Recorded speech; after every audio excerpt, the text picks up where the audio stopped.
de la amiloidosis solo va a afectar el intersticio o la vasculatura, la proteinuria en estos pacientes va a ser escasa. ¿Cómo vamos a clasificar a la amiloidosis? Dependiendo del tipo de proteína que se deposite, las podemos clasificar como amiloidosis AL, que es la amiloidosis primaria que conocemos, o amiloidosis asociada a mieloma múltiple, la amiloidosis AA, que es amiloidosis secundaria o a formas hereditarias, la amiloidosis beta 2 microglobulina, que es asociada a pacientes en hemodiálisis, y la amiloidosis hereditaria mediada por transferritina, que es la amiloidosis senil sistémica, que se ha encontrado en pacientes con Alzheimer o pacientes con neuropatías familiares. La amiloidosis AL es frecuente en pacientes de edad avanzada, asociados a un mieloma múltiple o a alguna inmunoglobulina monoclonal, ya sea detectada en suero, en orina o en ambos, o a un plasmocitoma de médula ósea. Los síntomas que estos pacientes van a presentar van a ser astenia, pérdida de peso y otros síntomas dependiendo del órgano que esté afectado por la amiloidosis.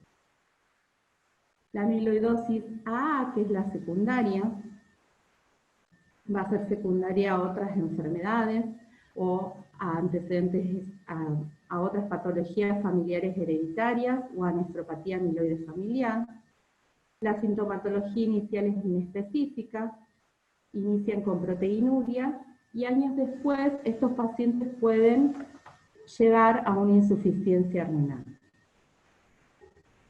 Acá en este cuadrito más o menos les dejo para que tengan presente las amiloidosis secundarias, a qué otras inflamaciones están asociadas, como la artritis reumatoidea, el lupus eritematoso sistémico, enfermedades inflamatorias intestinales, o a infecciones como tuberculosis, osteomelitis, fiebre mediterránea familiar.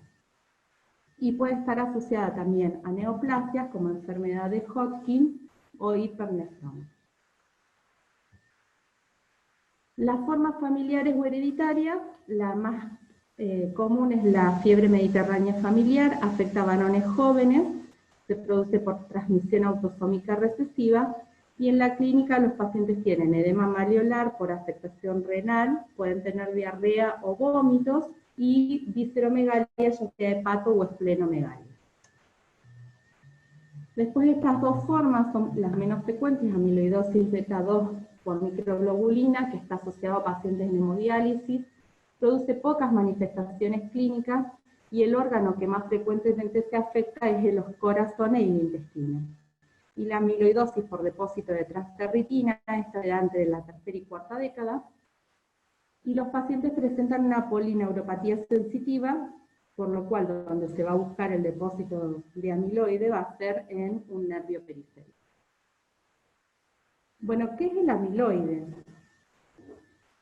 Es una sustancia de origen proteico que tiene la característica de ser insoluble y resistente a la proteína. ¿Cómo lo vamos a ver nosotros? Como depósitos amorfos, homogéneos, acidófilos o eosinófilos, que se van a depositar ya sea en el intersticio, en el glomérulo o en los vasos. Tiene la característica de que son negativas para PAS y negativas para la técnica de mepenamina de plata. Entonces, cuando nosotros encontramos estos depósitos con lesiones sugestivas, agarramos y pedimos una técnica de rojo Congo, que lo que tiene la característica del amiloide es de tener restringencia hacia el color verde manzana cuando uno lo ve con luz polarizada. La amiloide cuando se deposita, cuando hace su afectación renal, que es lo que vamos a ver nosotros ahora, la localización más frecuente de la amiloidosis, ya sea A o AL, va a ser en la amiloidosis renal. Y va a provocar desde proteinuria leve a un síndrome nefrótico. El patrón histomorfológico de lesión, el más frecuente es una expansión mesangial, de tipo nodular o difuso, y se va a poder depositar o en las paredes de los capilares, en el subendotelio o en el subepitelio, rodeando los túbulos y en el intersticio y en las paredes de los vasos. Esta es una técnica de rojo Congo, que no está vista con luz polarizada, donde yo lo que puedo ver es el depósito de esta sustancia proteinácea, amorfa, homogénea, acidófila, que es esto rojo, que está expandiendo el mesangio de los glomérulos, adquiere un aspecto nodular, y acá se deposita en la membrana basal de los túbulos, o sea, peritubular, y también se puede depositar en el intersticio. En esta foto vemos cómo hace una expansión del mesangio, el depósito de esta sustancia proteinácea, que la característica es que tiende a ser homogénea. Y en esta foto lo vemos lesionando la pared de los vasos, ya sea la arteriola aferente o eferente del útero. Esta también es una técnica de rojo Congo. Nosotros el amiloide, aunque después lo vamos a ver una foto con luz polarizada, pero cuando hacemos el corte sin luz polarizada, ya el amiloide, al ser acidófilo, se ve de este color rojizo. Este es el rojo Congo con luz polarizada, donde ese depósito tiene la característica tintorial de ser restringente, y por inmunofluorescencia también en estos pacientes vamos a poder encontrar depósito de lámina. Por la microscopía electrónica, estas fibrillas se distribuyen de manera desorganizada, al azar, entrecruzadas, y miden entre 7 a 12 nanómetros. ¿Cómo hago diagnóstico de amiloidosis? ¿En qué pacientes? Para yo poder hacer diagnóstico de amiloidosis con afectación renal, lo tengo que sospechar en pacientes que tienen procesos crónicos predisponentes, como los que estuvimos hablando recién, que se presentan con proteinuria, hepatoesplenomegalia, alguna cardiopatía asociada o algún síndrome de mala absorción intestinal. En la anatomía patológica hay que sospechar la amiloidosis primaria hay que sospecharla en pacientes que tienen procesos infiltrativos difusos, no inflamatorios, con afectación ya sea de tejidos mesenquimatosos o paramesenquimatosos, o pacientes que tienen antecedentes heredofamiliares de polineuropatía periférica. La biopsia la vamos a hacer ya sea del órgano afectado, de la grasa subcutánea abdominal o del tejido rectal de la submucosa. Bueno, ahora vamos a seguir en la enfermedad por depósito de cadenas ligeras, que es una complicación infrecuente del mieloma múltiple y de otras displasias de células plasmáticas, donde se depositan las cadenas ligeras de capa o fragmentos de ella o de lambda. Siempre es más frecuente el depósito de capa en una relación de 4:1. Los depósitos van a ser sistémicos. Esto es una característica que lo comparte con la amiloidosis, pero el cuadro clínico de afectación es el compromiso renal. Los pacientes tienen una insuficiencia renal, que la mayoría de las veces es severa, con un inicio muy rápido, con proteinuria no selectiva y el síndrome nefrótico completo.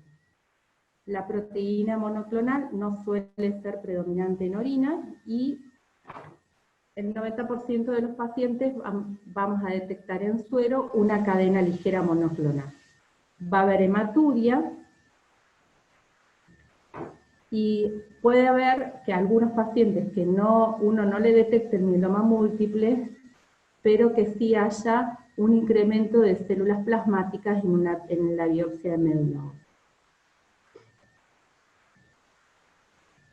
En la histología, ¿qué es lo que vamos a ver cuando afecta el riñón? Hacen glomerulosclerosis nodular, de tipo nodular en los glomérulos.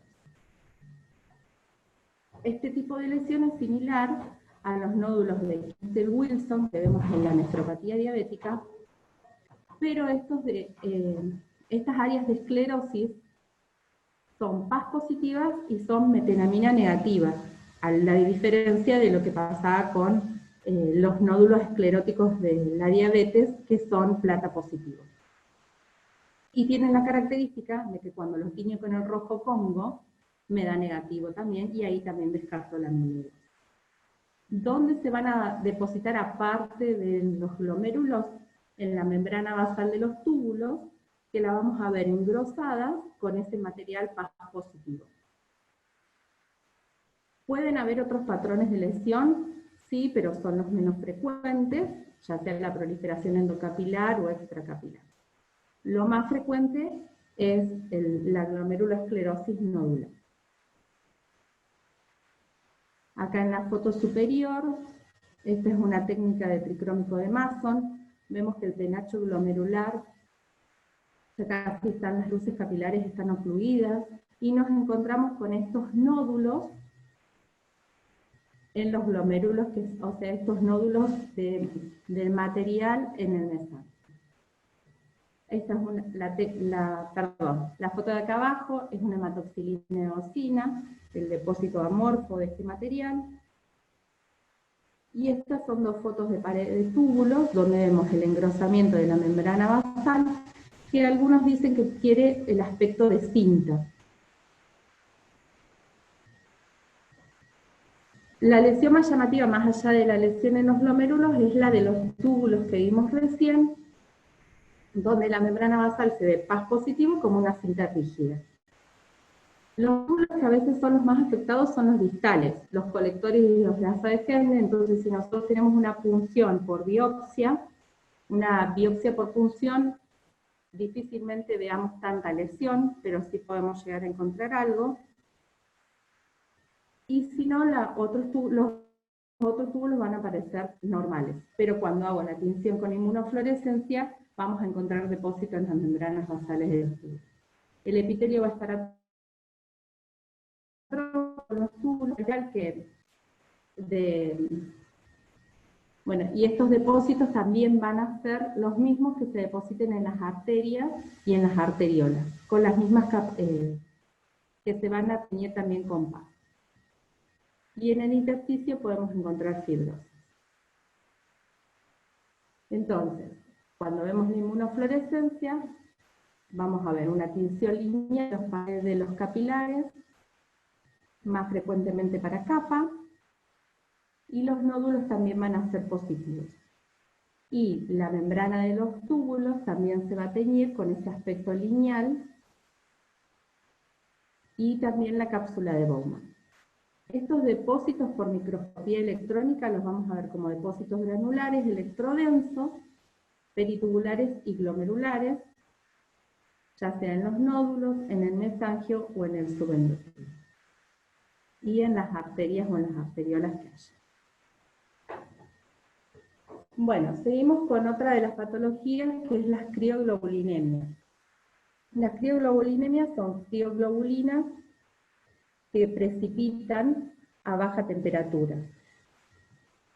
Dependiendo el tipo de inmunoglobulina que vaya a precipitar, va a ser el tipo de crioglobulinemia que haya.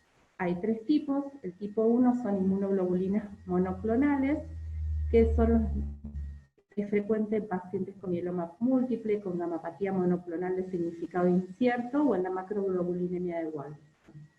Pero la tipo 1 no afecta al riñón. La tipo 2 se da por una inmunoglobulina monoclonal, generalmente el IgM, y la tipo 3 es por anticuerpos IgG o IgM policlonales. La crioglobulinemia que produce enfermedad renal es la tipo 2. La manifestación clínica más frecuente en las crioglobulinemias son las manifestaciones cutáneas.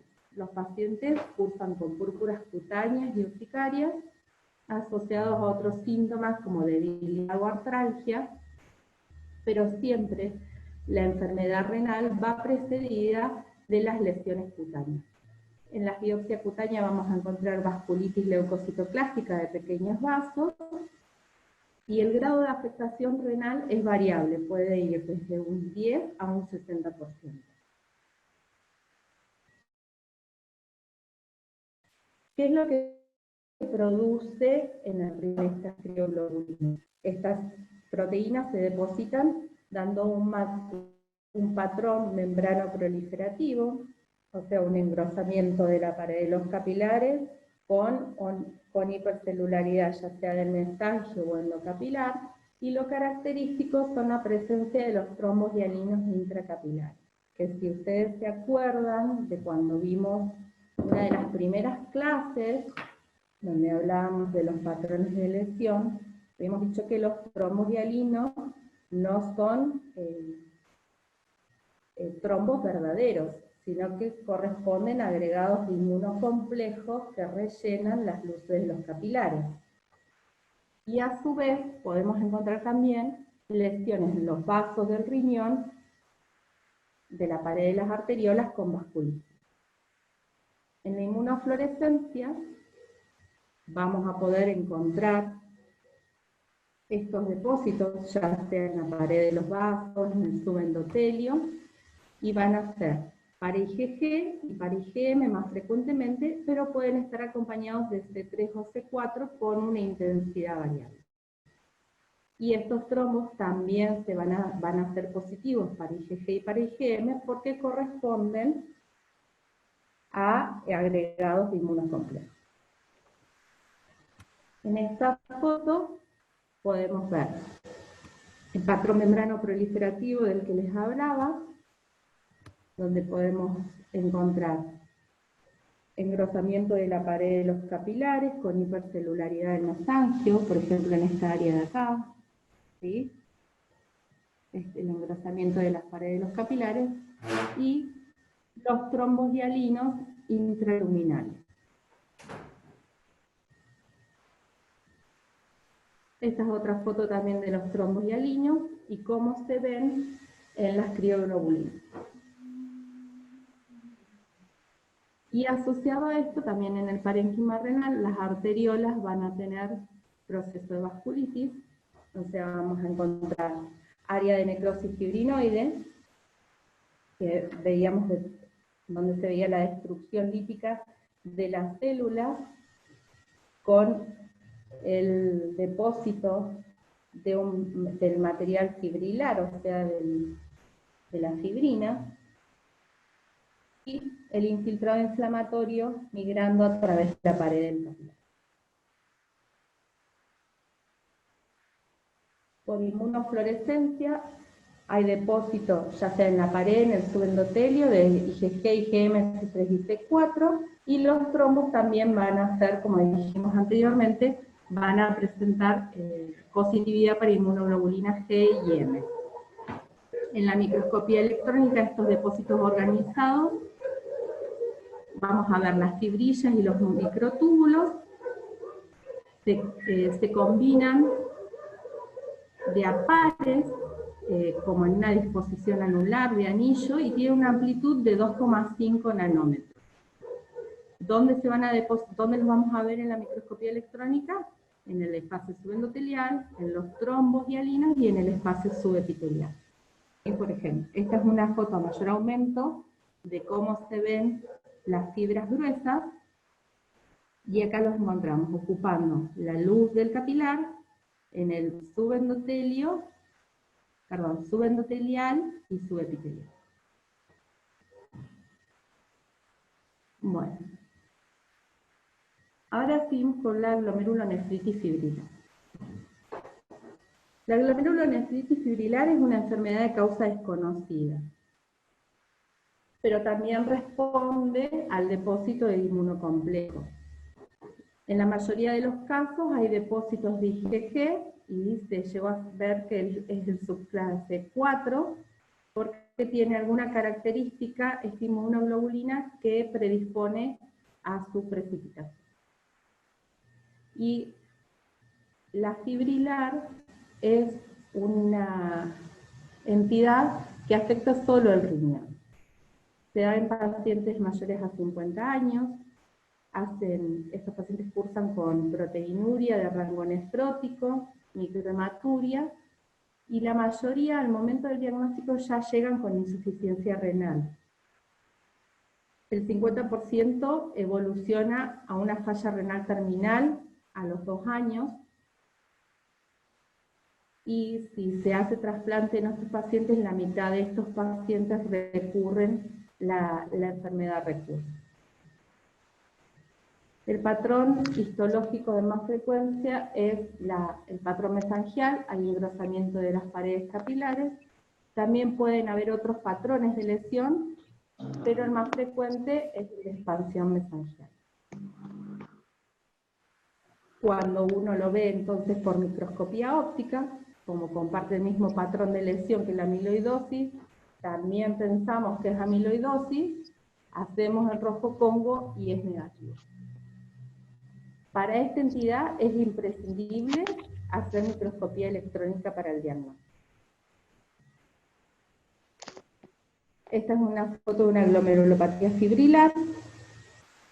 Vemos que las paredes de los capilares están engrosadas. Podemos encontrar en algunos glomérulos algún aumento de la celularidad mesangial. Hacen como aspecto de pseudonódulos los depósitos de las fibrillas. Y por inmunofluorescencia tenemos tinción para inmunoglobulina G, que puede ir acompañada de C3, y con menor frecuencia alguna de las otras inmunoglobulinas. El depósito del IgG va a ser mesangial y de la pared de los capilares, con un patrón difuso e irregular, o también puede dar un patrón en cinta. Y kappa y lambda pueden ser positivos. Esta es una técnica con metenamina de plata. Vemos que hay un patrón de proliferación mesangial, y con inmunoglobulina G da un patrón de depósito difuso.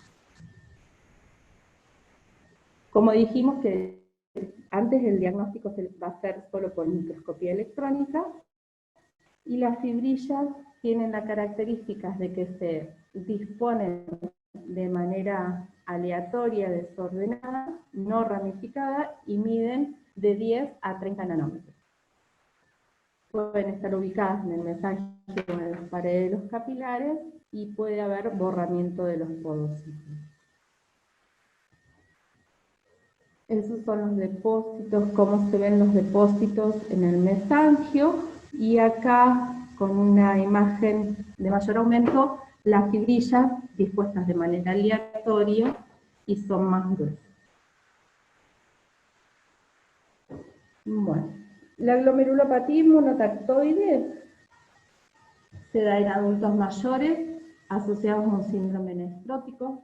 Se tratan de depósitos organizados gruesos, son más de 30 nanómetros, y el patrón de lesión es membrano proliferativo. Vean que más o menos todas tienen el mismo patrón de lesión.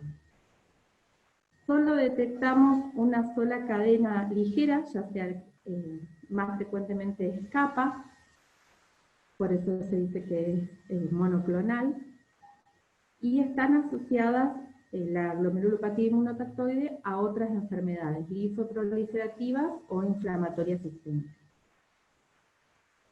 Esta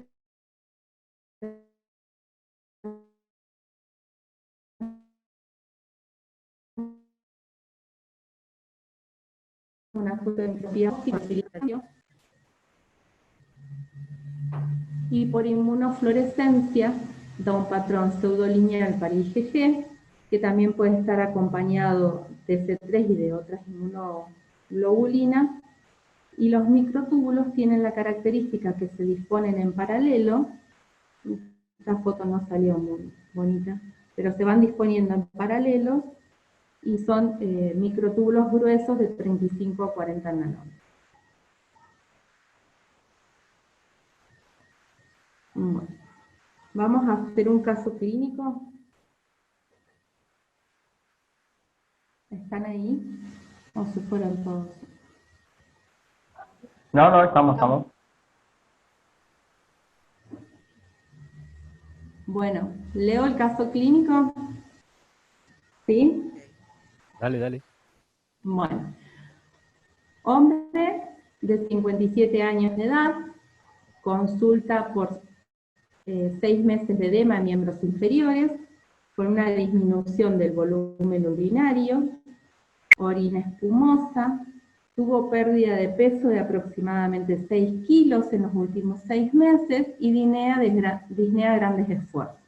En el examen físico, una presión de 11,8, frecuencia respiratoria de 18, edema en miembros inferiores, grado 3, palidez cutánea sin otras alteraciones, no fuma, no es hipertenso y tuvo asma en la niña. No tiene antecedentes familiares relevantes y por laboratorio tiene una proteinuria de 5,5, no hay hematuria, una creatinina de 1,1, C3, C4 normales y ANA, ANCAS, anti-DNA, virus, crioglobulinas, todas negativas. Pruebas de función hepática, y tiroidea normales. En la ecografía renal hay un leve aumento bilateral. En ecografía en el ecocardiograma, en la ecocardiografía se ve una hipertrofia concéntrica del ventrículo izquierdo con engrosamiento del septo interventricular, y en electroforesis no se ven proteínas en suero, es normal. Le hacen la punción biopsia y nosotros tenemos esto en la microscopía. ¿Alguien se anima a decir qué se ve? Tiene ¿No? un ¿Lo digo depósito de yo? de ¿Lo digo yo? Ahí Romina Sánchez estaba tratando de hacer la descripción.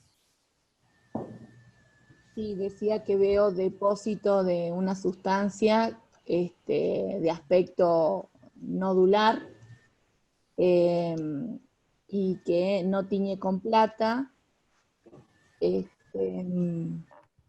No veo que las luces de los capilares, la verdad que no las puedo identificar bien en la primer foto, da la sensación de que estuvieran colapsadas. Bueno, no, hasta ahí llegó. Bueno, todas las características que describiste están perfectas. O sea, las luces de los capilares no se pueden ver.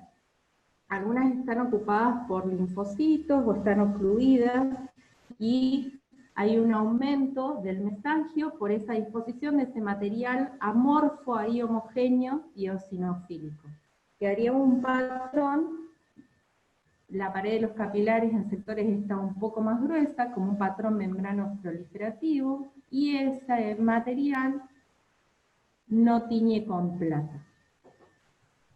¿Qué es lo que yo le pido entonces ahora, como técnica especial? ¿Qué se les ocurre que puedo pedir? Para ver qué tipo de material es ese. Para amiloidosis. No es esclerosis porque es plata negativo.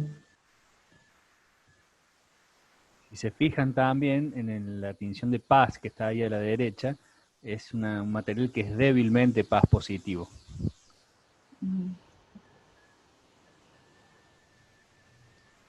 ¿Qué coloración pedimos?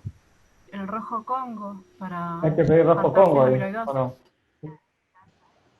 Bien. Lo que me quedaría por pedir sería rojo Congo para ver si ese material proteináceo es congófilo o no es congófilo. O sea, ¿me tiñe con rojo Congo o no? Hago la técnica de rojo Congo y con luz polarizada me da ese material restringente. Bueno, acá se ve medio como anaranjado, pero es medio verdoso también en otros sectores por la foto. ¿Sí? Bien. Por inmunofluorescencia, biodepósitos para IgA, IgG, C3, C1Q y para lambda negativo. Y IgM fue una marcación débil. ¿Qué tipo de amiloidosis ustedes le pondrían? ¿Le dirían que esto es una amiloidosis primero? Sí, ¿no? Sí. Bueno, ¿y se arriesgarían ustedes como viendo al paciente desde la parte clínica, con los datos clínicos que vimos al inicio, sospecharían algún tipo de amiloidosis?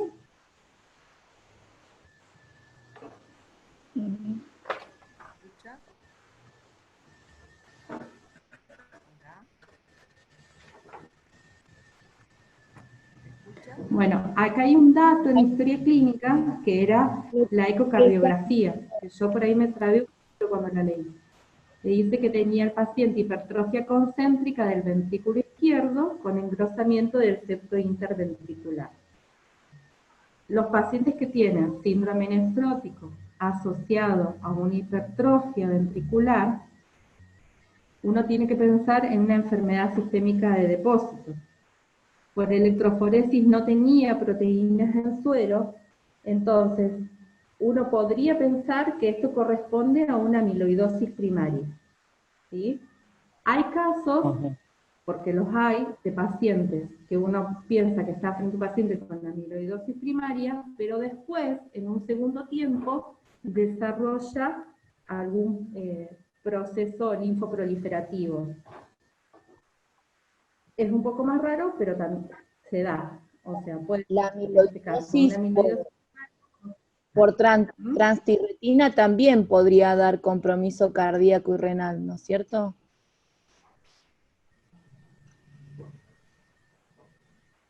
Sí, pero dijimos que los pacientes que hacían dentro de las amiloidosis, cuando las clasificamos al principio, que la más frecuente en la transtérritina, se da en pacientes que tienen Alzheimer y que cursan con polineuropatía, o sea que lo que tienen afectados son los nervios periféricos más que la afectación renal.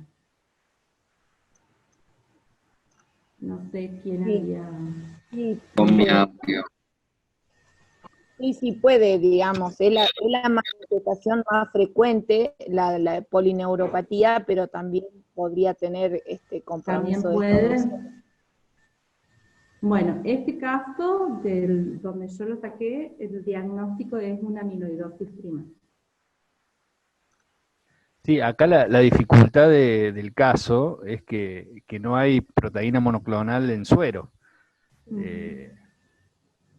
Lo que Claro. sí en la inmunofluorescencia nos tira el dato, que uno puede agarrarse de ahí para vincularlo a una amiloidosis primaria, que hay restricción de cadena, porque da positivo la cadena kappa y negativa la cadena lambda.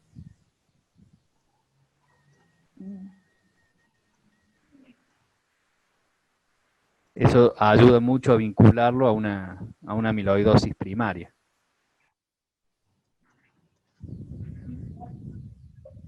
Bueno.